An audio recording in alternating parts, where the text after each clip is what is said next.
Ayan no mga kaibigan, at dito na nga si Mayor Vico Sotto sa lugar ng tabing ilog ng Smart, kung saan pangungunahan niya ang pagka-turn on ng ilaw. Ito yung 16 na ilaw i-turn on ngayon ni Mayor Vico Sotto dito sa lugar na ito, at presa tayo ng maganda no, para makita natin. Sakto, nabisundo. Okay po, niliwanag na po ang ating eskinita. In 3, 2, 1, go! Kaibigan, ito yung 16 na ilaw na yun na tinurn ngayon na oras na ito ni Mayor Vico Sotto dito sa tabing ilog ng Smart. At nakita na natin ang kaliwanagan. Ito nga sa Smart. Kasama ang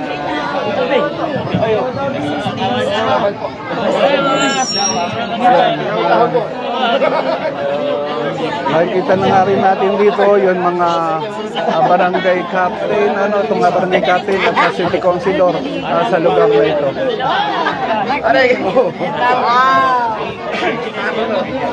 I-off ko na, i-off ko na.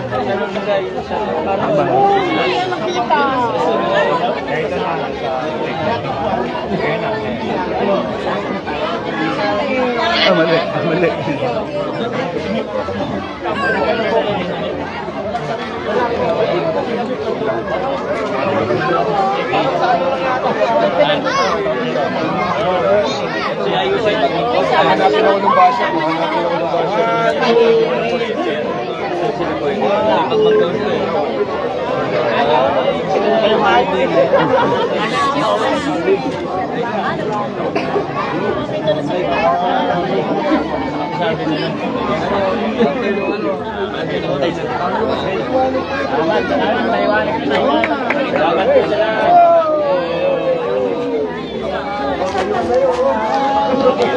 Ayan mga kaibigan, at masasaya ngayon ang mga taga rito sa tabing ilog ng Smart, barangay Kalawaan, nang dumating si Mayor Vico Sotto at nagliwanag nga dito sa lugar. Ayan.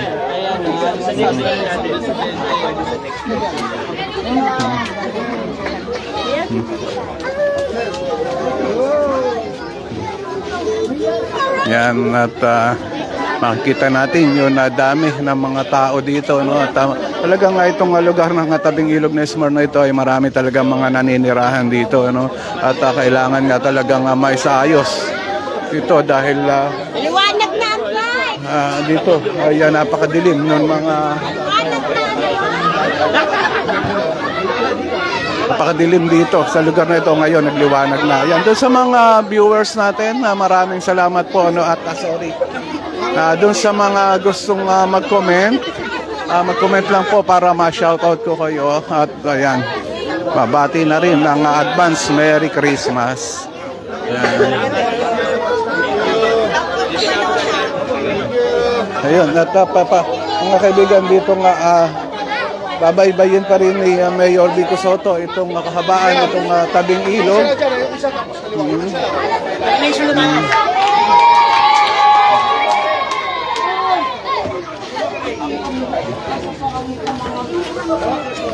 Yan, tuloy-tuloy tuloy-tuloy ang pagpapapicture ng mga tao kay Mayor Vico Sotto. At makikita nyo yung mga kasiyahan ng mga tao dito. Lahat ng tao ay may hawak na cellphone at gustong makapagpapicture kay Mayor Vico Sotto, no?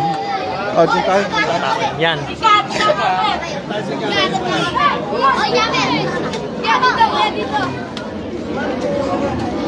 Hi guys. Yan. Hi guys.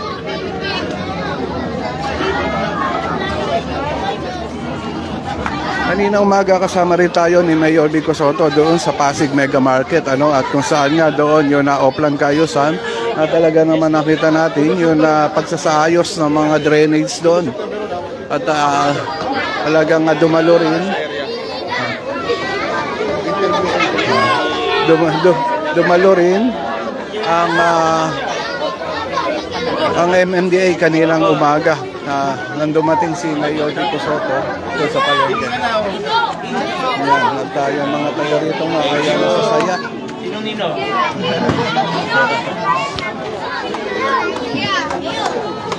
Sunod lang tayo kay Mayor Vico Soto. At doon na nga sa kabilang kalsada dadaan ito. Niikot mula dito sa kung saan nga sinwit zone niya yun na ilaw. Yan.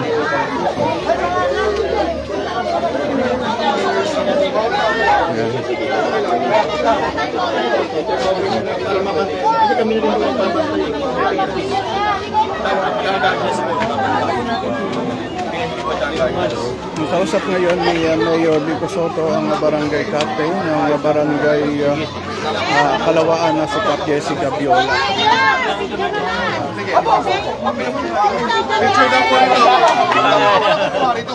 Oh, may ilaw na antay. Palakpakan naman ito si Mayor.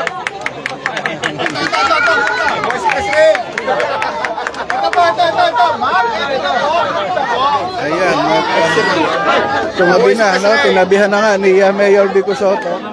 Yung mga nandito. Oh, 1, 2, 3. One more. Isa pa po. Ayan. 1, 2, 3. One more. Ayan. Isa po na lang po sa ibang kasama natin. Talagang napagbigyan din ni Mayor Vico Soto ang kaligayahan ng mga taga rito sa tabing ilog, Smar. Ano? At ayan, yung pagpapapicture ay tuloy-tuloy.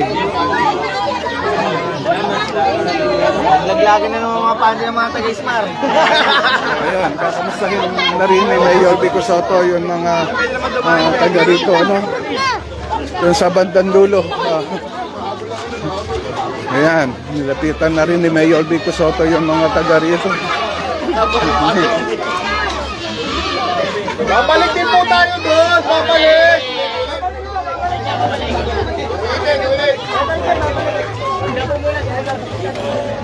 Yan, yung mga senior citizen naman dito ang nilapitan ni Mayor Vico Soto. Talagang nakakatuwa si Mayor Vico Soto dahil kahit gabi na ay nagtatrabaho pa rin at kinamusta yung mga taga rito nga sa barangay na ito, no? Ayan.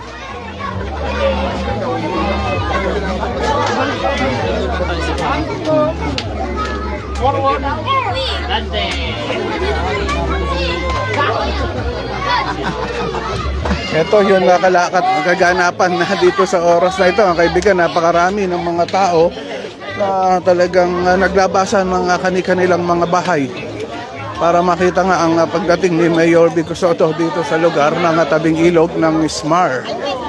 Ayan. President, ay sila yan. Tayo. Live nga natin ikino-cover itong kaganapan ngayon dito sa tabing ilog ng Smar, ano, at kausap nga ni Mayor Vico Soto ngayon si Engineer Neil na isa siya nga doon sa mga talagang nangasiwa ng pagkakabit ng ilaw dito sa lugar na ito.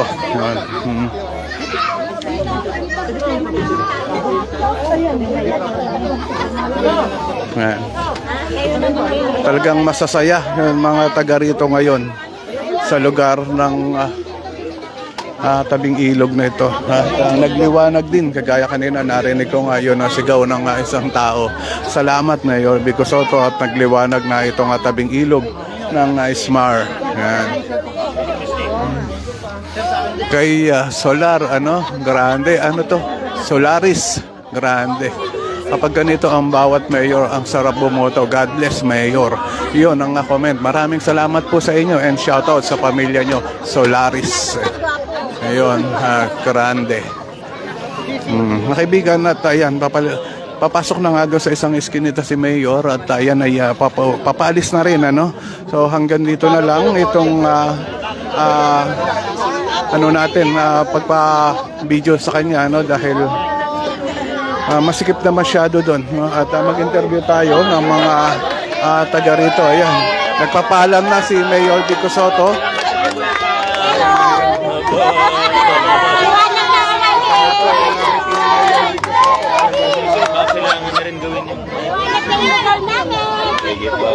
Salamat.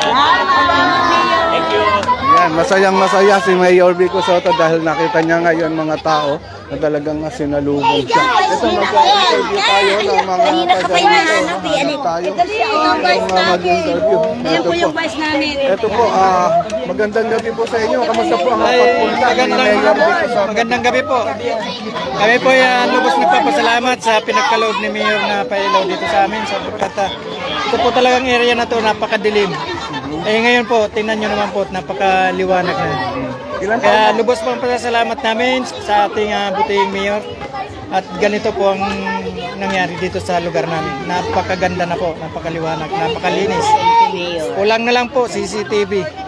Sana po magpagkaloob sa amin kung magkakaroon kami. Ano itong CCTV po na gusto nyo i-request? Nabanggit nyo na po ba sa atin? Oo, pero ang sabi niya, sir, kay Kap na lang daw. Kay Capgis daw po. Doon na po kami magre-request kay Capgis. Bukod pa po sa CCTV, meron pa po ba kayo ibang concern o dinulog sa atin? Mayroon po. Ang concern po namin dito yung sa aso, kung paano po contingency plan. Ang aso po kasi pakalat-kalat dito. Pagdating ng umaga, napakadami pong dumi ng aso. So, ano po sa mga bata, mga naglalarong bata, ay pag naglalaro sila, ang daming dumi ng aso sa umaga. Pagising pa lang po sa umaga, napakarami ng dumi ng aso. Dapat may Kaya po si Idol, si Consibolta. Dito na ba ako? Kaibigan, dumating din na si Consi Volta ngayong gabi. Itong pagliwanag, kita na po ako dahil pag pumupunta po ako sa madidilim na lugar, ako po ang unang apektado, hindi po nila ako nakikita. Anyway, medyo na-miss ko rin po yung pagpunta sa ganitong ating mga lighting activities, no? Naalala po natin noong panahon ng pandemya, isa rin po ito sa ating mga tinutukan. Sinabi ko rin po kay Mayor noong mga panahon na yon, nung ako po ay nasa peace and order, napaka-importante po na maliwanag po ang bawat lugar. Para sa kalaman po ng lahat, para sa akin po, ang bawat isang posting may ilaw po ay katumbas na rin po yan na isang tanod na ating personnel kasi para yan ng liwanag nagsisilbing bantay din po sa ating kapaligiran. Kaya hopefully lahat ng lugar natin ay maging ganitong kaliwanag na. Kita nyo naman parang umaga na, di ba? Kaya ganong kaliwanag. Okay, Consi, mensahe natin sa mga taga rito. Sa lahat ng mga kasama natin dito sa Ismar, Kalawaan ay magandang papasko ito, no? Magiging maliwanag ang ating kapaskuhan. At sana hindi lang yung kalsada natin ang maging maliwanag, pero yung mga susunod pa nating araw ay maging maliwanag yung ating buhay. So again, congratulations kay Mayor Vico, kay Vice Mayor Dodot Jaworski at kay Congressman Roman Romulo sa patuloy na pag-agos ng pag-asa dito sa Pasig City.